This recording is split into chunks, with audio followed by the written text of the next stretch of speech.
Hi everyone, I'm Lynn from Finds of Yesterday. If you're new to our channel, I'm a reseller on Poshmark, Mercari, and eBay, and a lover of art. So today we're talking glass blowing. We're going to watch a video demonstration by Johnny Glass. Yes, his last name's actually Glass.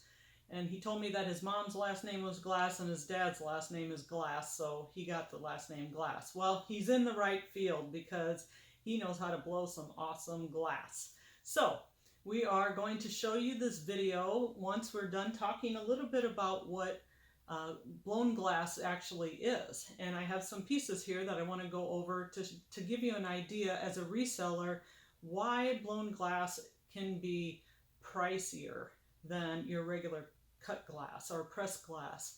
So there is a love that goes into this, and each piece is made individually, so it's handcrafted and it takes many hours. So I'm going to show you a couple pieces and the differences, so you're going to be able to pick out when you're out and about and you see a piece of glass or a vase that you want to buy but you're not sure what the value might be. At least you'll know if it's blown glass, and if it is, you might want to pick it up because they usually sell for more money. So I'm going to try to get the camera to focus on some things on this piece. Isn't this just beautiful? It's got a scallop top on it. And if you look at this piece, the first way to tell if it's blown glass is it won't have any seams. The seams would probably run up and down long ways, because if it had seams, that means it was probably in a mold and pressed. So on this particular piece, there's no seams. Then the next thing I would do is flip the vase over, and as you can see the mark that's on the bottom? It's real rough feeling, and that's where the blowpipe was detached from this piece in the glass blowing process. So if it has that, some people will smooth that over before they put it on the market, but some people just leave it as is. So this particular piece, he left it as is, and you can see the veining on here, and that's all from stringing thin pieces of glass around it. Now that's what makes this piece so beautiful. So it's handcrafted. It's very time consuming for this person to have made this. By the way, these pieces are not all made by Johnny. I have one particular piece I'll talk about in a little bit, but the rest of them are not. This next piece is possibly hand blown. Ignore the nice big crack that's going through it, but it's possibly hand blown, and the reason I think it was because they put this frit on it, which is little like pieces of sand, but they're glass, and they roll it in it, and it doesn't have a pontil mark on the bottom. If it does, you can't see it because of the frit and the confetti on here. But the reason I think it's hand blown is because it has a couple bubbles in it, and bubbles are created from dirt getting into the glass. I think right there you can kind of see it. There's one. So that's the second way to tell, is if it has bubbles in it, it's most likely hand blown. Not always, but here's another one that has little bubbles in it. This might have been purposely done, but if I roll it around, you can kind of see there's a bubble down there. And the big bubble in the middle, that was all created from being hand blown. This one on the bottom does not have a pontil mark, but I think what they did was they sanded it down and made it nice and smooth in the process, so it would sit flat on the table. This other piece here, one of my favorites, is a piece of Murano glass. It's a scroll design, and they take a molten piece of glass and use their long, they look like tweezers, and they twist and form these circles. And you can see at the ends, like right at the top here, it has like a pull mark from where they cut it off basically, and it has like pull, like the glass had been pulled. So that obviously makes it a hand blown piece. And this particular one is labeled right here on the bottom, which you probably can't see on camera. Now the piece that Johnny made that I bought was a cute little pumpkin. And you can see that during the glass blowing process, they have tools that will like pinch and give it a design. Or he could have actually went in and made his own marks on it when it was molten hot, and then twisted the stem to give it the little pumpkin stem twist, whatever you want to call it, and then this crackle look to it. I'm not sure how he did. This one was finished beforehand, and the other part is the little pontil mark in the middle. You can see it real good on this one. That's where they broke the blowpipe off from this piece. I want to give you Johnny's information before we get into the demo. Okay, there we go. Glass by Glass, and it's glassbyglass.com. Should be pretty easy to find him. Again, his name's Johnny Glass. I did bring a couple extra pieces of glass that I want to talk a little bit about pressed and cut glass. It really is a confusing market for that. So, and I'm not an expert by any means, so I don't want to get too far into it, but I just want to give you a couple basic things that you can look for. So this piece I have here is a pressed piece of glass because, and I know that because it has seams, and here's one. I don't know if you can see these on camera, but there is four seams on this piece. So that tells me it's been pressed in a mold, and that's what was left over right at the seams of the mold. And it could have been molded or it could have been cut. This design on here, this leaf design, could have been part of the mold design, and it's real smooth. To me, I want to believe that it's just a pressed piece of glass and not been cut. So the difference between that one and this one I feel has been cut. So hopefully seeing these pieces will help you understand that the process of blowing glass is more intensive and handcrafted one by one, and that's what makes them more valuable. And it's not true on everything, because we've got some really high-end pieces of glass out there, and they can go for lots of money. So this is just a basic overall video telling you that hand-blown glass is worth something. So hopefully you'll see that in Johnny's video with the love and the labor he put into that one piece. That one piece, he put 6 hours of time before the demo into it and got it prepped and ready for his demo, and then put at least 2 more hours into it. And then he also has $50 worth of glass that he used to make it.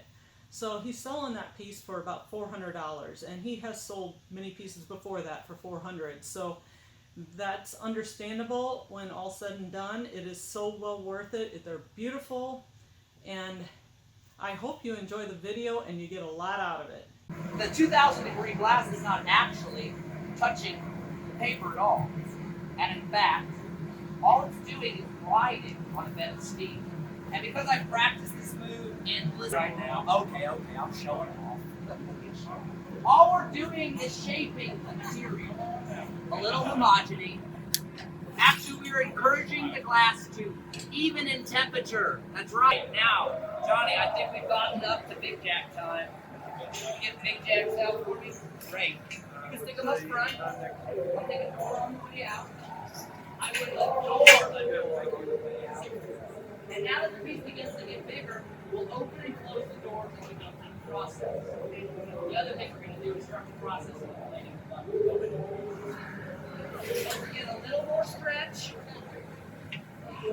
Stretching. Shaping. Come on, Johnny.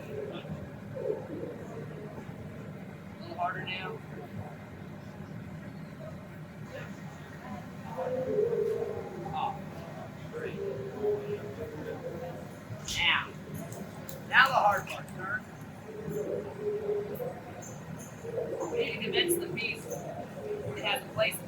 separation. You got it? Yes. The place where it's going to separate itself from the top of the pipe. I'm going to start getting real close to something that's big and 2,000 degrees. And so I start to protect myself. It's a Kevlar sleeve. It allows me a connection. To be close, that's right, I can work very close without burning my board off. How many yes? I'm going to begin the process of elongating. This is the hard part, and so Johnny gets involved helping me turn down. I'm creating resistance as I turn through the blades. Johnny's eyes focus not on the piece but on my left hand. And all he does is when he sees me turn, he turns the same direction.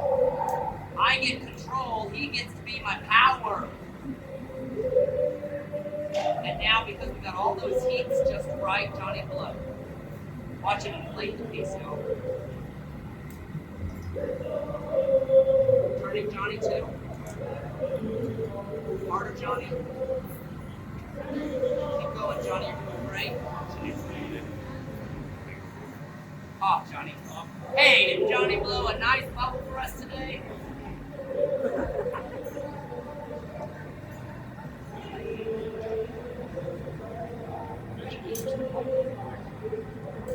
I got it. One tee up, please.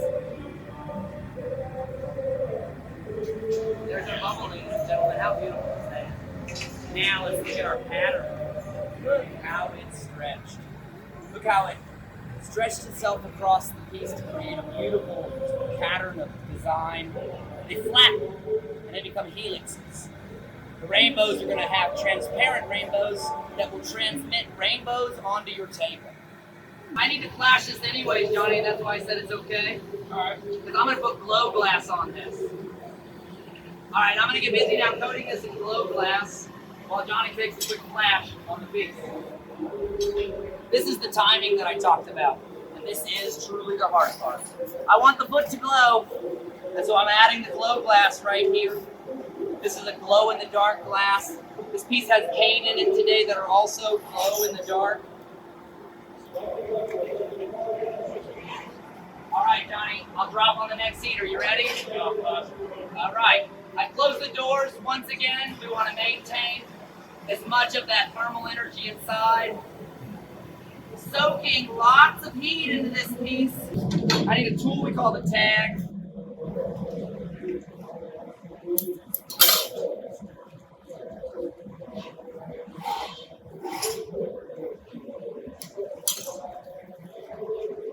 I'm good. I can do it myself.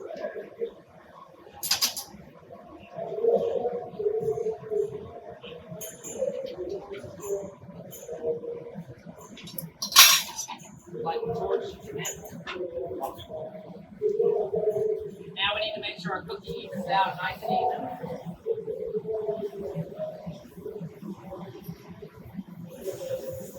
Johnny's making sure that top stays nice and hot. Great. Right, now, we need to flatten the cookie. Why don't you go ahead and close the right one. It's not a perfect center. The perfect center is not quite as important on the one because, well, really what is important is flat. So I make sure not only do I dip it, I find center, but I also flatten.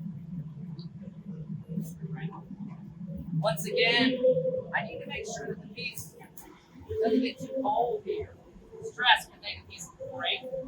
We always add a little more heat. We're going to do one more flattening on the cookie. And then the big transfer happens. The big, give me one flash.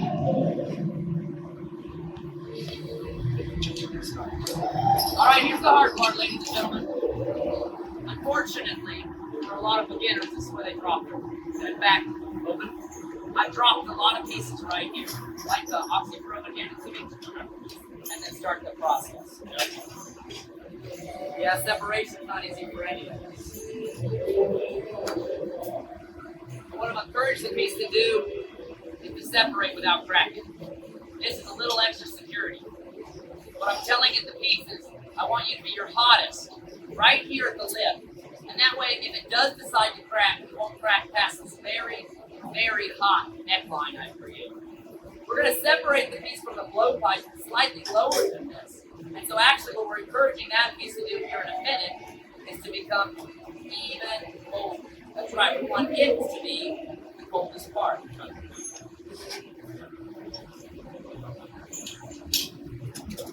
Thank you, Johnny. I can get the other. Okay, cool. Thank you. Just go for it. Let's do this. All right, Johnny's job is easy but hard. It's the most important part. Attach. But here's the hard part. It stays attached. I meant him to do that. That was on purpose. Whenever you think it's ready, Johnny, I'm ready.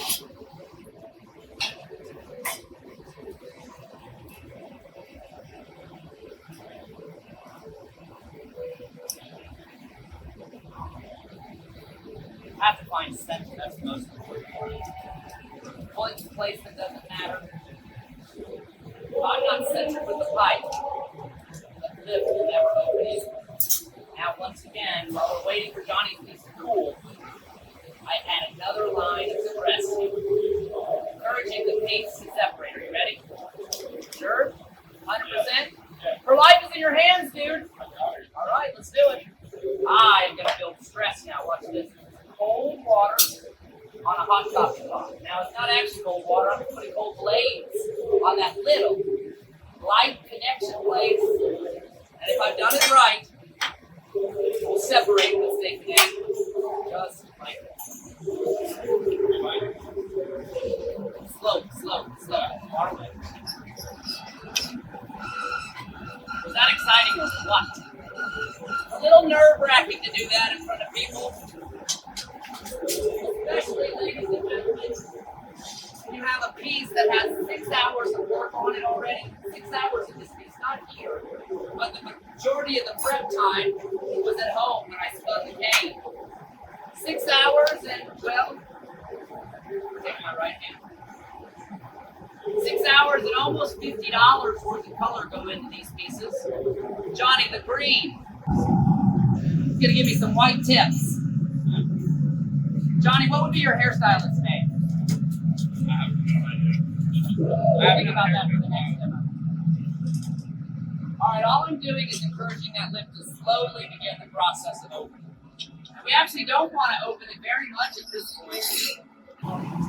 My name is Johnny Glass. What you're seeing is the culmination of my almost 12 years practicing with this material to make glass. All right, as soon as Johnny says it's ready, he's got a couple seconds.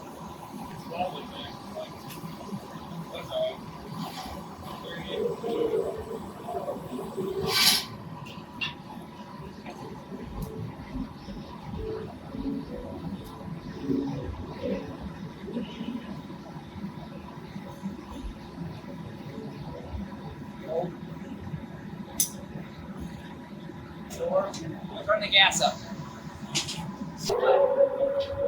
My job is just to, once again, heat up that lip. I start the process with the jacks on, and then when he's ready, on he goes. Off. On. Off. Now Sophie is used. She's used to inflate. Watch how we use her.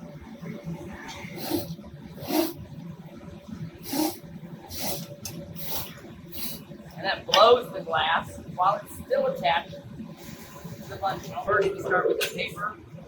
Tell it, don't move. Stay right here. Then I go with the jacks. Grab that paddle, please. And Johnny, make sure that that lip stays nice and smooth off. Once again, to Sophie, which she's hiding from me constantly. Why are you hiding my tools, Johnny? Torch on that punty. Once again, ensuring that the punty doesn't get too cold. That's okay, Johnny. I think it's fine. Let's get this guy open and in the box. That's my favorite thing to do.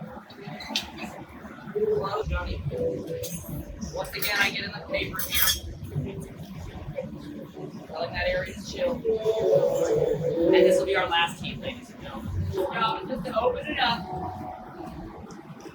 I feel like the piece is opening up to me. Promise? Get that graphite pad out. All right, now we're encouraging the heats to even. These flashes will even open. How much? Is that a crab? Johnny's all gloved up. He's not actually going to touch the piece at all. He's just there as a catcher. That's right, just in case, as I start to apply this cold water, the piece decides it is ready to separate. And sometimes a kid will do that, right? They'll decide it's cracking. They'll decide it's time to separate early in life. All right, okay. All right, now the last step.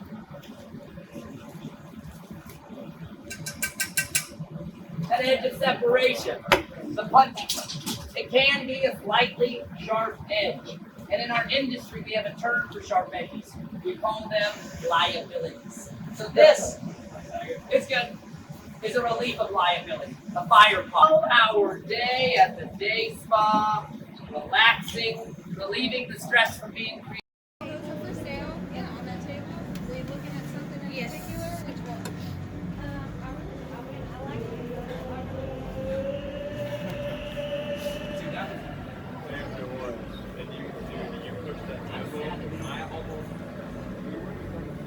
Arby's, everybody. Thank you so much. I greatly appreciate it. Thank you. Thank you. Thank you so much. Lots of beautiful cane pieces. Today with our piece, I strive to keep the lines straight. But if I take those lines and make them dance around, process the wig wag. And that's dancing the cane back and forth to create a pattern that looks like a wig and a wag.